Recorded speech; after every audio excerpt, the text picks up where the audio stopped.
খুবই পুষ্টিকর এবং হেলদি একটা খাবার রান্না করব। কলার মোচা এবং ডুমুর দিয়ে আজ আমি ঘন্ট রান্না করব।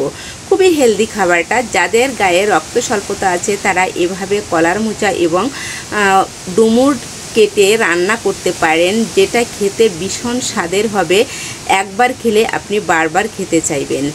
আর খুবই উপকারী। যাদের রক্ত স্বল্পতা আছে তারা অবশ্যই এভাবে রান্না করে খেয়ে দেখবেন কত স্বাদের হয়।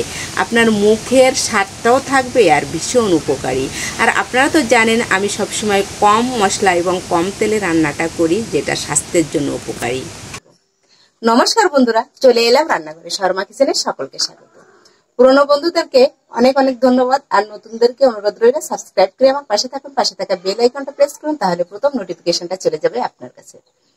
যারা পেজ থেকে দেখছেন লাইক কমেন্ট শেয়ার করে ফলো বাটনে ক্লিক করে আমার পাশে থাকুন। তাহলে চলুন কিভাবে আমি এই মোচার ঘন্ট করব দেখে নেওয়া যাক। আগে মোচাটা আমি কেটে নিই। আজ না প্রচণ্ড বাতাস হচ্ছে আর শস্য শব্দ হচ্ছে, সাউন্ডটা একটু সমস্যা হতে পারে।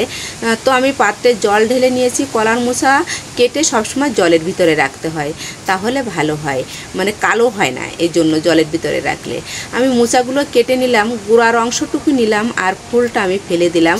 অনেকে ফুলটা রাখে, তখন বেছে বেছে নিতে হয়, ওর ভিতরে শীষটা ফেলে দিতে হয়, তো অনেক সময় লাগবে বলে আমি শুধু গুঁড়ারটুকু নিলাম। আর দুটো মোচায় আমার অনেকটা হবে, এই জন্য আমি আর ওটা করলাম না। সম্পূর্ণটা আমি একইভাবে কেটে নিলাম। কলার মোচাটা কেটে এই পাত্রে রেখে দিলাম। আর এই রান্না করার জন্য আমি কি নিয়েছি সেটা আপনাদের দেখিয়ে দেবো। আমি নারকেলটা কুড়িয়ে নিলাম। এই নারকেলটা কুড়িয়ে দুধ বের করে নিব। কলার মোচা কেটে নিয়েছি, সবজি নিয়েছি, আলু, ডুমুর কেটে নিয়েছি। এভাবে এই ডুমুরটা না খুবই উপকারী, রক্ত স্বল্পতা দূর করে এই ডুমুরে। আর নিয়েছি কাঁচা ঝাল, আর চালের গুঁড়ি নিয়েছি সামান্য, আর জিরে, ধনে এবং শুকনো ঝাল একটু বেটে নিয়েছি, আর তেজপাতা। এটা দিয়ে রান্নাটা করব। আর নারকেলটা দেখেন কুড়িয়েছি, এটা আমি দুধ বের করে নিব। আর নিরামিষ রান্না করব, সেই জন্য একটু চিনি নিয়েছি। কড়াইটা আমি দিয়ে দিয়েছি, দেখেছেন উনুনে। কড়াইয়ে আমি কলার মোচাটা ঢেলে দিই। কলার মোচা ঢেলে দিলাম কড়াইয়ে, আর একটু হলুদ দিয়ে আমি ঢাকা দিয়ে দেব। ঢাকা দিয়ে আমি সিদ্ধ করে নিই। কিছু সময় জাল করে আমি কলার মোচাটা সিদ্ধ করে নিলাম। ঢাকনাটা উঠিয়ে নিলাম, আর সিদ্ধ হয়ে গেছে। আর ঢাকা দিয়েই আমি কিন্তু নারকেল থেকে দুধটা বের করে নিয়েছি। এখন আমি কলার মোচাটা আলাদা পাত্রে ঢেলে এই জলটা ফেলে দিব আর ঝাড়া দিয়ে দেব। এই পাত্রে আমি ঝাড়া দিলাম, কলার মোচাটা ঢেলে নিলাম। আর কড়াইটা আবারও আমি উনুনে দিয়ে দিলাম। কড়াইয়ে দিয়ে দিই তেল। আমি কিন্তু খুব বেশি তেলে রান্না করি না, দেখেন অল্প তেল দিলাম, মানে 2 চামচের একটু বেশি তেলটা দিয়েছি। আর একটু নাড়িয়ে নিলাম। আর এখন আমি দিয়ে দেব তেজপাতা ফোড়ন।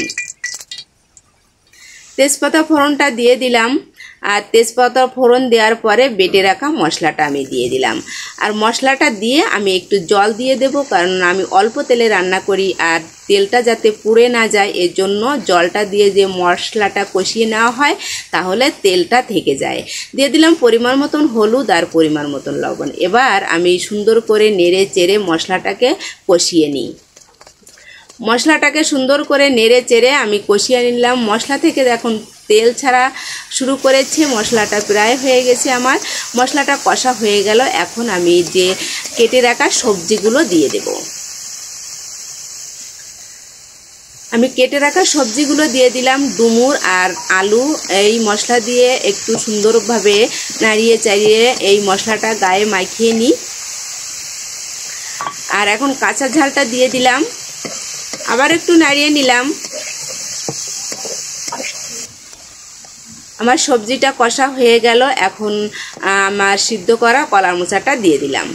কলার মোচাটা দিয়ে একইভাবে খুন্তি দিয়ে সুন্দরভাবে নেড়ে চেড়ে আমি আরেকটু কষিয়ে নিলাম।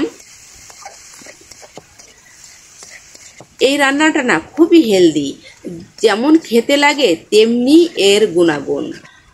যাদের গায়ে রক্ত কম থাকে তারা এভাবে কলার মোচা রান্না করে খেয়ে দেখবেন। এখন আমি যে দুধটা বের করছি নারকেল থেকে, সেই দুধটা দিয়ে দিলাম। আপনারা গরুর দুধ দিয়েও রান্না করতে পারেন, তো আমি নারকেলের দুধ দিয়ে রান্নাটা করলাম। খুন্তিতে একটু নাড়িয়ে নিলাম।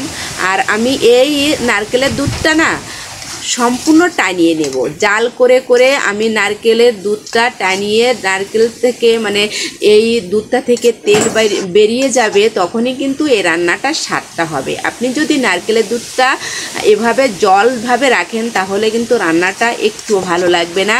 তো দেখেন আমি জাল করে করে নারকেলটার যে রসটা ছিল দুধের সেটা টানিয়ে নিয়েছি, আর মশলা আর মতো যে মশলা কষা হয় সেভাবে কষিয়ে নিয়েছি।